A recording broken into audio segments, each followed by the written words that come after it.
Hi, today I'm making banana nut loaf. Sometimes I like to have a warm, quick bread for breakfast, especially during the holiday season, and I don't always have time to make it from scratch.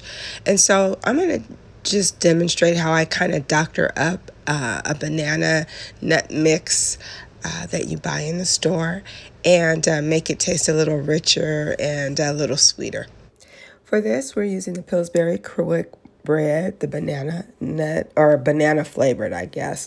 And because I always have pecans, I'm just going to chop up pecans instead of walnuts.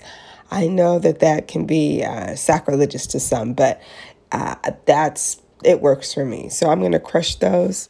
Next, I'm going to add a whole banana. And so this is like just a medium-sized banana, and I'm going to smash or really grind down this banana because I want it to not be chunks in the bread, but for it to actually act as sort of a flavoring agent. And this is a trick from my grandmother where she used to do this with her breads and her cakes. So I combine all those ingredients in the bowl, and I'm actually, going to mix them.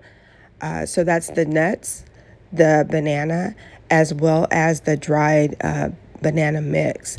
Now I'm adding water, but I'm adding a little bit less than the recipe calls for so that it doesn't become a cake-like mixture. I'm going to prepare my pan with Baker's Joy, and then I'm going to just mix my ingredients. Now I'm mixing these, but I don't want to overmix them.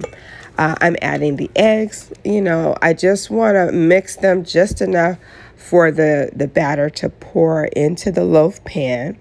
And I'm going to cook it just like I would on the directions on the box, okay?